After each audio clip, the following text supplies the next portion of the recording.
Hello students, welcome to my channel. So student, जैसा कि आप लोग अपने बीए फर्स्ट सेमेस्टर में आ चुके हैं, आप लोग पढ़ भी रहे हैं अच्छे से पढ़ाई। उम्मीद करती हूँ आपकी पढ़ाई बढ़िया चल रही होंगी। तो देखिए, आज की वीडियो में मैं लेकर आई हूँ आपके बीए फर्स्ट सेमेस्टर के पॉलिटिकल साइंस के कुछ 5 इम्पॉर्टेंट टॉपिक जो कि आपके मिड टर्म एग्जाम के लिए बहुत ज़्यादा इम्पॉर्टेंट है। जो न्यू बैच है 2023-24 का, उसके लिए मिड टर्म एग्जाम का बहुत ही इम्पॉर्टेंट 5 क्वेश्चन लेकर आई हूँ जो कि आपके मिड टर्म एग्जाम में पूछे जाते हैं। जैसा कि आप लोग जानते हैं, आपके मिड टर्म एग्जाम का जो मार्क्स होता है वो 15 में ही होता है। तो इसलिए 5 टॉपिक लेकर आई हूँ। तो चलिए देखते हैं वो 5 टॉपिक ऐसे कौन से हैं जो आपके मिड टर्म एग्जाम में आपको दिए जा सकते हैं। पहला है मौलिक अधिकार व मौलिक कर्तव्य। देखिए, भारतीय नागरिकों का मौलिक अधिकार दूसरा है और कर्तव्य दूसरा। अधिकार और कर्तव्य में फर्क होता है। तो हम देखते हैं कि मौलिक अधिकार क्या है। ये टॉपिक आपका बहुत ज़्यादा इम्पोर्टेंट है। तो देखिए, भारत के संविधान में भारत के नागरिकों को विकास करने और स्वतंत्रता के अवसर प्रदान करने के लिए जो कुछ भी अधिकार भारतीय नागरिकों को प्रदान किए गए हैं वो भारत के नागरिकों के मौलिक अधिकार कहलाते हैं। तो देखिए, भारतीय नागरिकों के 6 मौलिक अधिकार हैं। पहला है समानता का अधिकार, दूसरा है स्वतंत्रता का अधिकार, तीसरा है शोषण के विरुद्ध अधिकार, चौथा है धार्मिक अधिकार, पांचवा है सांस्कृतिक तथा शिक्षा का अधिकार और छठा है संवैधानिक उपचारों का अधिकार।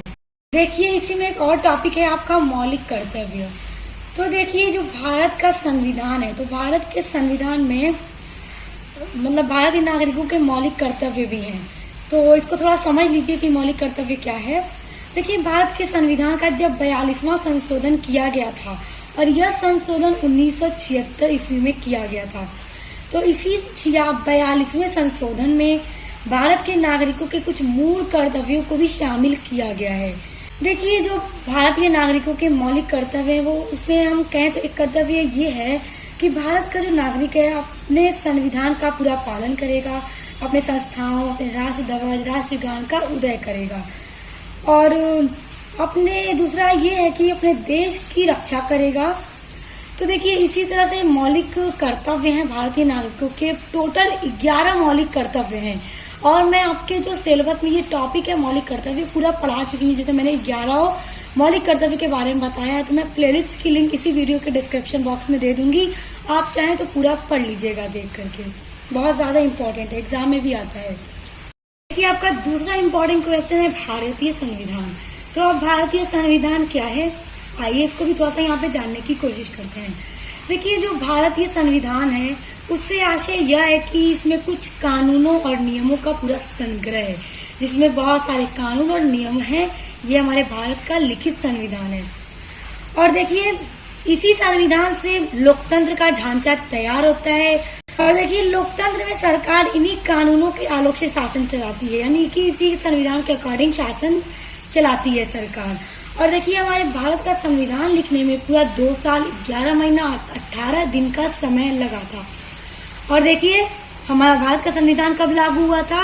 26 जनवरी 1950 में, जिस दिन हम गणतंत्र दिवस के रूप में मनाते हैं, रिपब्लिक डे। देखिए, तीसरा महत्वपूर्ण जो प्रश्न है आपके मिड टर्म एग्जामिनेशन के लिए वो है भारतीय राष्ट्रीय आंदोलन।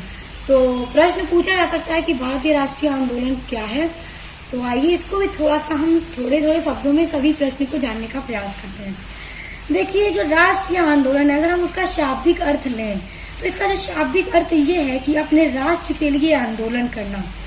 यह देशवासियों द्वारा राष्ट्र हित में चलाया गया आंदोलन होता है। और देखिए, जब हमारे भारत में अंग्रेजों का साम्राज्य स्थापित हो गया था तो हमारे भारत के जनता के अंदर राष्ट्रवाद की भावना पैदा हुई और फिर हमारे भारतीयों ने अंग्रेजों के खिलाफ विद्रोह करना शुरू कर दिया। वही जो आंदोलन किए गए सभी राष्ट्रीय आंदोलन कहलाए। अगला महत्वपूर्ण प्रश्न है भारतीय राजनीति परंपरा क्या है। इसको भी आप देख लीजिएगा, क्योंकि देखिए, आज की वीडियो में जितने भी मैं इंपॉर्टेंट क्वेश्चन बताती हूँ, अगर आपको डिटेल में सबका आंसर चाहिए और पूरा आपको पढ़ना है तो मैं प्लेलिस्ट की लिंक इसी वीडियो के डिस्क्रिप्शन बॉक्स में दे दूंगी। आप लोग चेक कर लीजिएगा, आपको सभी प्रश्न के आंसर मिलेंगे और पूरे नोट्स के साथ डिटेल में मिलेंगे। अब आपका 5 जो इम्पोर्टेंट क्वेश्चन है वो है लोकसभा और राज्यसभा। देखिए, लोकसभा क्या है, इसका सदस्य बनने के लिए इसकी क्या योग्यताएं हैं, इसका कार्यकाल क्या होता है, ये सारी चीजें एग्जाम में पूछ सकती हैं। और यही सारी चीजें जो लोकसभा के बारे में पूछी जा सकती हैं वो राज्यसभा के बारे में भी पूछी जा सकती हैं। देखिए यहाँ पर थोड़ा समझ लीजिए कि लोकसभा और राज्यसभा है क्या।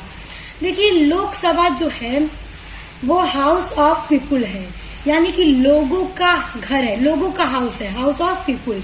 और जो राज्यसभा है वो है काउंसिल ऑफ स्टेट्स, यानी कि राज्यों की सभा है, यानी ये लोगों की और ये राज्यों की सभा।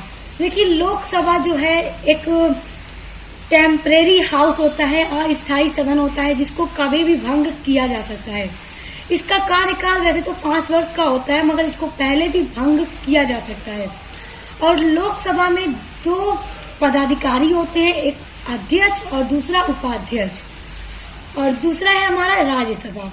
राज्यसभा एक ऐसा सदन है जिसको कभी भी भंग नहीं किया जा सकता। और राज्यसभा के सदस्यों का जो कार्यकाल होता है वो 6 वर्ष का होता है। और राज्यसभा में भी 2 ही पदाधिकारी होते हैं, एक होता है सभापति और एक होता है उपसभापति। तो उम्मीद करती हूँ इतना तो आपको समझ में आ गया होगा ये क्या होती है। अगर आपको इनको डिटेल में पढ़ना है, इनकी योग्यताओं के बारे में पढ़ना है कि इनका सदस्य बनने के लिए क्या क्या योग्यता होनी चाहिए, तो जो प्लेलिस्ट की लिंक मैं दूंगी उस पर सारी वीडियोस के आंसर पूरे डिटेल में आपको मिलेंगे, तो आप विजिट करके देख लीजिएगा। तो ये जो 5 इंपॉर्टेंट टॉपिक मैंने आपको मिड टर्म एग्जाम के लिए बताए हैं, इनको अच्छे से तैयार कर लीजिए। यहीं से आपके एग्जाम में क्वेश्चन दिए जाएंगे और पूरे नोट्स के लिए डिस्क्रिप्शन बॉक्स में दी प्लेलिस्ट जरूर चेक कीजिएगा। वीडियो हेल्पफुल लगी तो लाइक, कमेंट, शेयर करके चैनल को सब्सक्राइब करके बेल आइकन को प्रेस कर लीजिएगा, क्योंकि इसमें आपको मेरे चैनल पर अपने बीए के सभी सब्जेक्ट तो पढ़ाए जाते हैं, नोट्स भी प्रोवाइड किया जाता है, साथ ही साथ एग्जाम के लिए model paper, important question answer भी दिए जाते हैं और आपके मिड टर्म की भी पूरी तैयारी कराई जाती है। तो अब मिलते हैं नेक्स्ट वीडियो के साथ।